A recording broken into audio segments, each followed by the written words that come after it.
कहानी आज से कई सौ साल पहले शुरू होती है, जहां पर वाइकिंग्स को दिखाया जाता है, जिनका राजा अपने लोगों से कहता है कि मैं पूरी दुनिया पर राज करना चाहता हूं। इसके लिए मुझे खास शक्तियों की जरूरत है।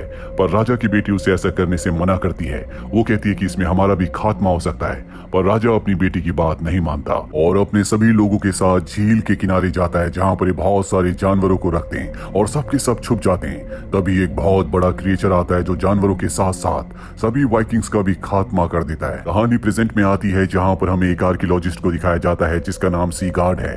वो अपनी बेटी और अपने बेटे के साथ रहता है। सीगार्ड की पत्नी की मृत्यु हो चुकी है और सीगार्ड वाइकिंग्स लोगों के ऊपर रिसर्च कर रहा होता है, जिसके लिए उसे फंडिंग की जरूरत है। इसीलिए वो बहुत सारे इन्वेस्टर्स के पास जाता है, जहां पर उसे वो शिप जो कि उसे खुदाई में मिला था वो सभी इन्वेस्टर्स को दिखाता है और बताता है कि वाइकिंग्स लोग बहुत ज्यादा डेवलप थे, उनके बारे में हमें और भी रिसर्च करनी चाहिए, जिसके लिए मुझे पैसों की जरूरत है।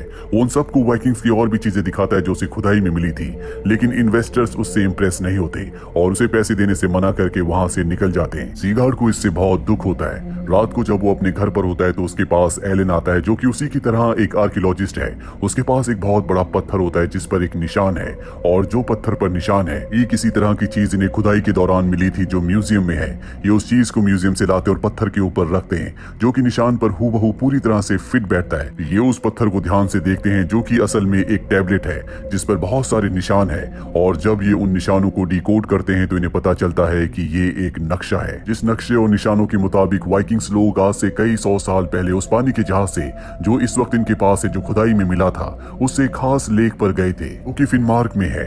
इन्हें लगता है कि वहां पर वाइकिंग्स का खजाना है। इसीलिए सीगार्ड अपने बच्चों से कहता है कि तुम भी मेरे साथ चलो, क्योंकि उनकी समर वेकेशन चल रही होती है। उसके बच्चे उसके साथ जाने के लिए तैयार हो जाते हैं और अब ये सब के सब फिनमार्क पहुंच जाते हैं, जहां पर एलन की असिस्टेंट और एक गाइड पहले से इनका इंतजार कर रहे होते हैं। अब ये सब के सब उस लेक की तरफ निकल पड़ते हैं जिसके बारे में उस पत्थर उस टैबलेट के ऊपर दर्शाया गया था। पर जहां पर लेक है वो एरिया रशिया में आता और बीच में एक फेंस यानी कि एक बॉर्डर की दीवार होती है। इनके पास कोई भी ऑप्शन नहीं है, इन्हें किसी भी कीमत पर उस तरफ जाना होगा। सीधे वार्निंग साइन देखने के बाद भी ये उस तरफ चले जाते हैं। जल्द ये लेक तक पहुंच जाते हैं, जिसके बीचों बीच एक घना जंगल की तरह आइलैंड होता है। ये बोट से उस आइलैंड की तरफ निकल पड़ते हैं। जल्द ये आइलैंड में पहुंच जाते हैं, जहां पर ये अपने डिवाइसेस से वाइकिंग के और भी अवशेषों को ढूंढना शुरू कर देते हैं। तभी सीगार्ड के बच्चे जंगल में घूमते घूमते गुफा तक पहुंच जाते हैं, जिसके बारे में वो अपने पिता को बताते हैं। सीगार्ड अपने सभी साथियों के साथ इस गुफा में आ जाता है, जो बहुत ही गहरी होती है। इसके बाद इनके साथ जो असिस्टेंट होती है वो एक रस्सी की मदद से सबको उस गुफा में नीचे गहराइयों में उतार देती है, जहां पर इन्हें वाइकिंग्स की बहुत सारी अजीब अजीब सी चीजें मिलती है। ये सारी चीजें इकट्ठा करके अपने पास रख लेते हैं। सीगार्ड के बेटे को एक गोल सी अजीब चीज मिलती है, जिसके बारे में वो किसी को कुछ नहीं बताता और अपने बैग में रख लेता है। सीगार्ड सबको बताता है कि यहाँ पर हमें जो भी चीजें मिली हैं वो सब की सब बेशकीमती है, मैं इन्हें म्यूजियम में देना चाहूंगा। ये सुनकर इनके साथ जो गाइड होता है उसे गुस्सा आ जाता है। वो सबको गन पॉइंट पर लेकर चीजें उनसे हासिल कर लेता है, क्योंकि वो सब चीजों को ब्लैक मार्केट में बेचना चाहता है। वो इस गुफा से बाहर निकलकर रस्सी को नीचे छोड़कर उसी नाव से वापस निकल पड़ता है जिस नाव से सब के सब यहाँ पर आए थे। लेकिन जब वो लेक के बीचों बीच होता है, अभी लेक के अंदर से खतरनाक क्रिएचर उसके ऊपर हमला करके उसे मार देता है। वही गुफा में सबको दिखाया जाता है जो अब यहाँ से निकलना चाहते हैं। इन्हें गुफा में एक वाइकिंग का स्केलेटन भी मिलता है। ये सब के सब किसी तरह से एक बार फिर से गुफा से बाहर आ जाते हैं, लेकिन अब क्योंकि रात होने वाली है इसीलिए तय करते हैं कि अगले दिन ये सुबह नाव बनाकर यहाँ से निकल जाएंगे। इन्हें यहाँ पर रशियंस का एक बंकर भी मिलता है, जहाँ पर रशियन आर्मी आकर कभी रुकी थी। असिस्टेंट और सीगार्ड के दोनों बच्चे बंकर के अंदर चले जाते हैं, जबकि सीगार्ड और उसके साथ एलन दोनों के दोनों बंकर के बाहर उसी स्केलेटन को देख रहे होते हैं जो स्केलेटन इन्हें गुफा में मिला था।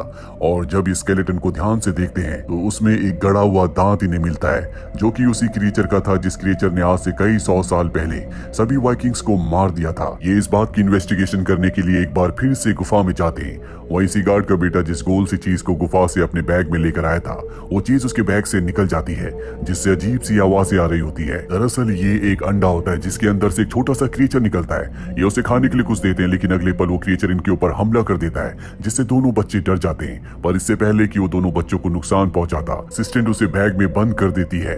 वहीं सीगार्ड और एलन को दिखाया जाता है जो गुफा के अंदर होते हैं। सीगार्ड के पास एक खास डायरी भी होती है जो उसी की पत्नी ने लिखी थी। दरअसल दरअसल उसकी पत्नी भी एक आर्कियोलॉजिस्ट थी जिसने कई सालों तक वाइकिंग्स के ऊपर रिसर्च की और अब वो अपनी पत्नी की डायरी को पढ़कर समझता है कि आज से कई 100 साल पहले वाइकिंग्स इस आइलैंड पर आए थे, लेकिन वो यहाँ से वापस नहीं गए क्योंकि उनके ऊपर एक बहुत बड़े क्रिएचर ने हमला करके सभी को मार दिया था। यहाँ पर उन्हें और भी स्केलेटन दिखते हैं जो रशियन सोल्जर्स के होते हैं। वो समझ जाते हैं कि अब भी वो क्रिएचर यहाँ पर है क्योंकि वाइकिंग्स की और रशियन सोल्जर्स की मौत एक ही तरीके से हुई थी, जिन सबको उसी क्रिएचर ने मारा है जो हजारों साल से अब भी जिंदा है। तभी ये उस क्रिएचर की एक झलक देखते हैं जो उस गुफा में ही होता है। ये डर जाते हैं, ये दोनों की दोनों गुफा से बाहर आ जाते हैं। वहीं हमें उस बंकर को दिखाया जाता है जिसके अंदर सीगार्ड के दोनों बच्चे और असिस्टेंट हैं। दरअसल ये कंटेनर है जिसे लोहे की एक बहुत मोटी वायर से बांधा गया है। वायर का एक हिस्सा पेड़ के साथ बंधा होता है और दूसरा लेक के अंदर होता है। कंटेनर के अंदर जो उस क्रिएचर का बच्चा है जो बैग के अंदर है वो छटपटाना शुरू कर देता है, जिसकी छटपटाहट को क्रिएचर महसूस कर लेता है। उसे पता चल जाता है कि बंकर के अंदर उसका बच्चा है, इसीलिए लोहे की उस तार को खींचने लगता है, जिस वजह से कंटेनर अब लेक की तरफ जाने लगता है। दरवाजा भी अपने आप ही बंद होकर जाम हो जाता है। तीनों के तीनों अंदर फंस जाते हैं, पर इससे पहले कि कंटेनर लेक के अंदर जाता वो पेड़ों के साथ अटक जाता है। तभी वहां पर सीगार्ड और एलन आ जाते हैं जो असिस्टेंट और बच्चों को वहां से बाहर निकाल लेते हैं। साथ ही उनके पास अब भी वो बैग है जिसके अंदर क्रिएचर का बच्चा है। ये अब किसी भी तरह से यहाँ से निकलना चाहते हैं क्योंकि इन्हें समझ में आ चुका है कि यहाँ पर रुकने का मतलब है मौत। रशियन सोल्जर्स के यहाँ पर बहुत सारे हथियार होते हैं जिससे अपने लिए अलग अलग तरह के वेपन्स बनाते हैं। एलन को पता चल जाता है कि बैग के अंदर उस क्रिएचर का बच्चा है जिसे वो अपने साथ ले जाना चाहता है, इसीलिए सीगार्ड को वो उसके बारे में नहीं बताता क्योंकि बाहर ले जाकर वो उसे बेचकर अच्छे खासे पैसे कमा सकता है। अब ये लोहे की एक मोटी वायर को एक एरो के साथ बांधते जिसे गन से दूसरी तरफ फेंका जाता है जो लेक के दूसरी तरफ अटक जाती है और अब ये इसी वायर के सहारे लेक के ऊपर से निकलने का फैसला करते हैं। अब से पहले एलन चाहता है, उसके बाद बच्चे, पर जब सीगार्ड वहां से वायर के सहारे निकल रहा होता है तभी वायर लूज हो जाती है जिससे वो लेक में गिरने वाला होता है। उसकी मदद के लिए असिस्टेंट आती है, वो सीगार्ड को ऊपर खींच ही रही होती है कि तभी क्रिएचर नीचे से इनके ऊपर हमला कर देता है। ये अपनी जान तो बचा लेते हैं लेकिन इनकी लोहे की वायर टूट जाती है जिससे दोनों के दोनों पानी में गिर जाते हैं। एलन जिसके पास एक हथियार है उस हथियार से दूर से क्रिएचर के ऊपर हमला करता है जिससे क्रिएचर का ध्यान भटक जाता है और इसी मौके का फायदा उठाकर सीगार्ड और असिस्टेंट दोनों के दोनों लेक से बाहर निकल जाते हैं। ये सब के सब अब लेक के एक ही तरफ पहुंच चुके हैं। क्रिएचर इनका पीछा करता हुआ लेक से बाहर आ जाता है। ये भागते हुए एक दूसरे बंकर तक पहुंच जाते हैं। बंकर के अंदर पहुंचकर दरवाजे को बंद कर लेते हैं। हालांकि क्रिएचर अंदर आने की कोशिश करता है लेकिन वो इसमें नाकामयाब रहता है। कुछ देर बाद सीगार्ड की बेटी अपनी मॉम की डायरी खोलती है। उसमें वही निशान होता है जो पत्थर यानी कि टैबलेट के ऊपर था। वो अपने पिता से पूछती है कि निशान क्या है। सीगार्ड बताता है कि मैं इस निशान का गलत मतलब समझा था, मुझे लगा था कि यहाँ पर वाइकिंग्स का खजाना है, जबकि ये सिंबल, ये निशान इस बात को दर्शाता है कि आज से कई 100 साल पहले वाइकिंग्स यहाँ पर आए थे और यहाँ आने के बाद उन सबका खात्मा हो गया था। सीगार्ड की बेटी पूछती है कि अगर सबका खात्मा हो गया तो ये टैबलेट, निशान, सिंबल किसने बनाया। वो बताता है कि राजा की बेटी ने बनाया था क्योंकि वही इस आइलैंड से अकेले बचकर निकली थी।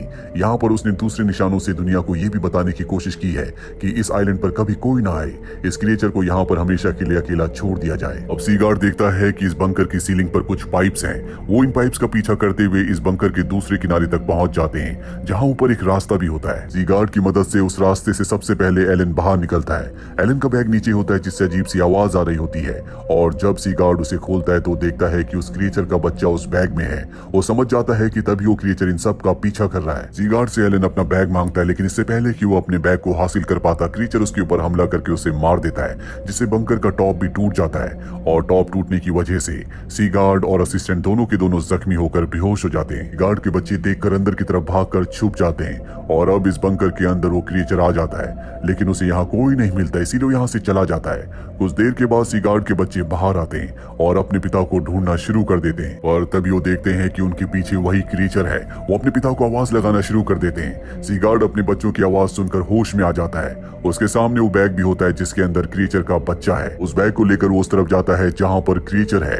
वो क्रिएचर के बच्चे को बैग से निकालता है। अपने बच्चे की आवाज सुनकर क्रिएचर उसके पास आ जाता है। सीगार्ड उसके बच्चे को उसे वापस लौटा देता है, इसीलिए क्रिएचर यहाँ पर किसी को मारे बिना ही इस जगह से निकल जाता है। इसके बाद सीगार्ड अपने बच्चों के पास जाता है और उन्हें अपने गले से लगा लेता है। ये सब के सब इसके बाद असिस्टेंट के पास जाते हैं, उसे होश में लाते हैं और इस जगह से निकल जाते हैं। सीगार्ड तय करता है कि वो इस बारे में कभी किसी को नहीं बताएगा क्योंकि अगर उसने लोगों को बताया तो वो भी यहाँ पर आएंगे और क्रिएचर के ऊपर हमला करेंगे, उस पर शोध करना चाहेंगे।